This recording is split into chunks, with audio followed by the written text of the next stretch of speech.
തോറ്റുപോയി, നാണം കെട്ടു, കളിയാക്കപ്പെട്ടു, മാറ്റി നിർത്തപ്പെട്ടു.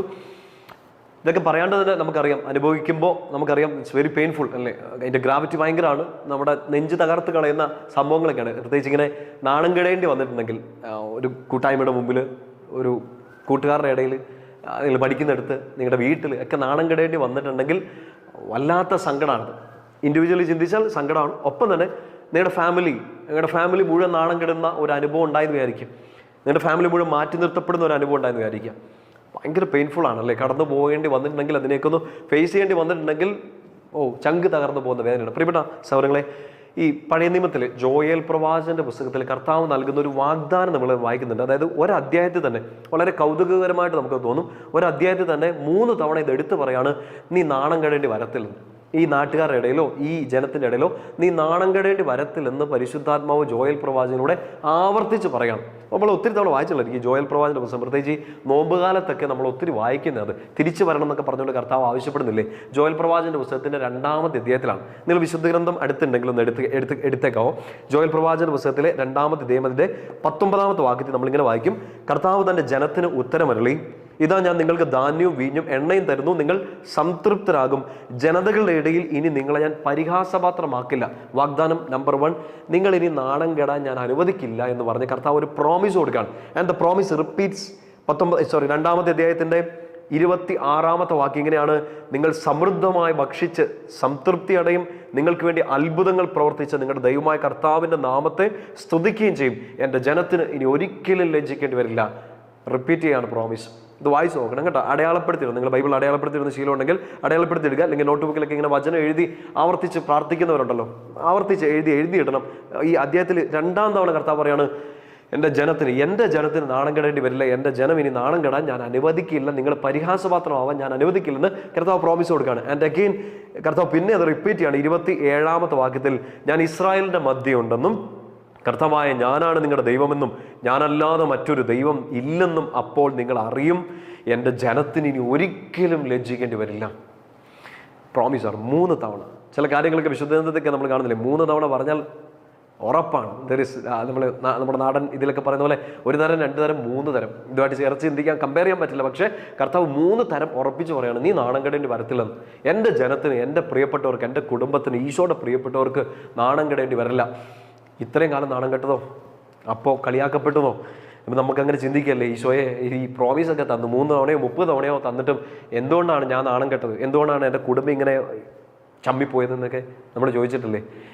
എന്തിനാണെന്നും ചോദിക്കണ്ട. നമുക്ക് തിരിച്ചു വരണമല്ലോ, ഈ നാണക്കേട് ഒഴിവാക്കണമല്ലോ. എവിടെ തല കുനിഞ്ഞു പോയോ, എവിടെ ശിരസ് താണുപോയോ അവിടെ ശിരസ് ഉയർത്തിപ്പിടിച്ച് കണ്ണും തുറന്ന് പിടിച്ച് നമുക്കൊന്ന് നടക്കണമല്ലോ. അതിനുവേണ്ടി കർത്താവ് ആവശ്യപ്പെടുന്നൊരു കാര്യം അത്ര ഈസി അല്ല, കാര്യം അത്ര ഈസി അല്ല, ബട്ട് വി മസ്റ്റ് ട്രൈ. ഇതാണ് കർത്താവ് ആവശ്യപ്പെട്ടിരിക്കുന്ന ഡിമാൻഡ്. ജോയൽ പ്രവാചകന്റെ പുസ്തകത്തിന്റെ 2-ാമത്തെ അധ്യായം 12-ാം വാക്യം. ഇത് അടയാളപ്പെടുത്തി ഇടുകയോ എഴുതിയിടുകയോ അല്ല, ഇത് കാണാപ്പാടെ പഠിക്കുകയല്ല ചെയ്യേണ്ടത്. You should practice it. ഇത് ചെയ്യണം.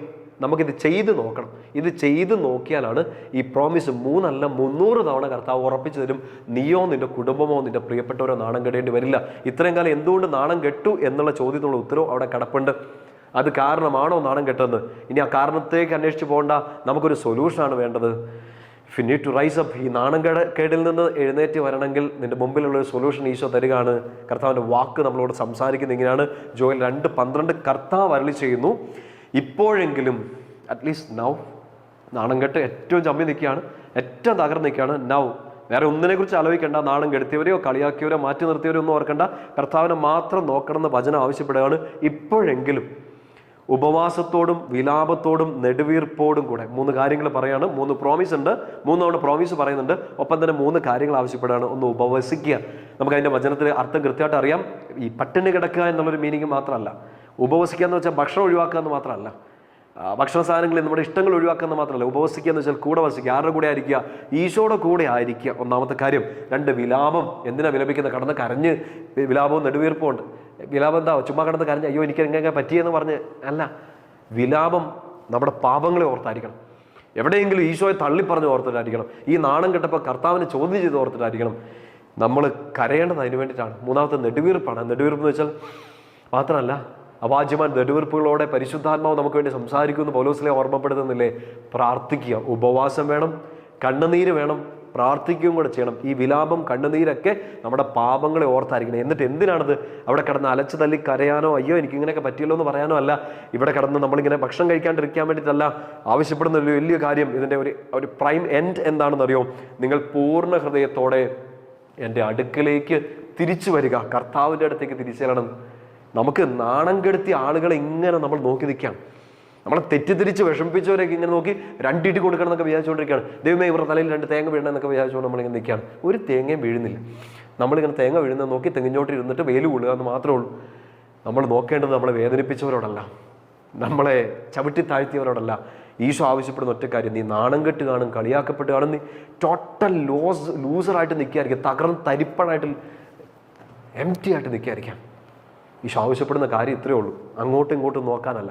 അവനെന്തുകൊണ്ട് അവളെന്തുകൊണ്ട് അങ്ങനെ ചെയ്തു പറഞ്ഞു നോ ഒന്നും നോക്കാനില്ല. അവർക്കെതിരെ ഇനി അവരെ തല്ലി തകർക്കാൻ വേണ്ടി നടന്ന് നമ്മുടെ സമയം കളയാൻ, നമ്മുടെ മനസ്സിൻ്റെ സ്വസ്ഥത കളയാനല്ല. ഇപ്പോഴെങ്കിലും നീ ചെയ്യേണ്ട ഇത്രയേ ഉള്ളൂ. You come back. ആരിലേക്ക്? നിനക്കിത് ഈശോയിലേക്ക് വരാനുള്ള സമയമാണ്. ഒന്നും കൂടെ ഈശോയിലേക്ക് ആശ്രയിക്കാനുള്ള സമയമാണ്. ഇത് വേറെ കാരണങ്ങൾ അന്വേഷിച്ചാൽ 150 കാരണങ്ങളുണ്ടാവും. ബട്ട് ഒരു സൊല്യൂഷനേ ഉള്ളൂ. സൊല്യൂഷൻ ഈശോയാണ്. ഈശോയിലേക്ക് വരിക. ഇപ്പോഴെങ്കിലും ഉപവാസത്തോടും വിലാപത്തോടും നെടുവീർപ്പോടും കൂടെ and with your whole heart, നിന്റെ പൂർണ്ണ ഹൃദയത്തോടെ ഈശോയിലേക്ക് മടങ്ങി വരിക. അങ്ങനെ മടങ്ങി വന്നാൽ നാണം കെടാൻ കർത്താവ് സമ്മതിക്കില്ല. നീ ഇനി പരിഹാസപാത്രമാവാൻ, ഈശോയുടെ പ്രിയപ്പെട്ട കുഞ്ഞെ, നീ ഇനി നാണം കെടാൻ, തല താട് പോകാൻ കർത്താവ് സമ്മതിക്കത്തില്ലെന്ന്. Please believe this. ഒറ്റ കാര്യമുള്ളൂ, തിരിച്ചു വാ. എൻ്റെ ഈശോയെ, ഞാൻ ആരെ നോക്കത്തില്ല, എന്നെ മുറിപ്പെടുത്തിയവരെ നോക്കത്തില്ല, എനിക്ക് മുറിവേൽപ്പിച്ചവരെ നോക്കത്തില്ല, എനിക്ക് ഏൽക്കേണ്ടി വന്ന മുറിവിലേക്ക് നോക്കത്തില്ല, എനിക്ക് വേണ്ടി മുറിവേറ്റ എൻ്റെ പൊന്നീശോയെ അങ്ങേ മാത്രമേ ഞാൻ നോക്കത്തുള്ളൂ എന്ന് പറഞ്ഞുകൊണ്ട് ഗെറ്റപ്പ്, എഴുന്നേക്ക്. നമ്മളിവിടെ ഇരുന്ന് അവിടെ കടന്നു പോകത്തുള്ളൂ. ആ നാണം കെടുത്തിയവരെയൊക്കെ നോക്കിയിട്ട് നമ്മുടെ പല്ല് കടിച്ച് പല്ലൊക്കെ പോയി വെപ്പോലും വെക്കേണ്ടി വരത്തേ ഉള്ളൂ.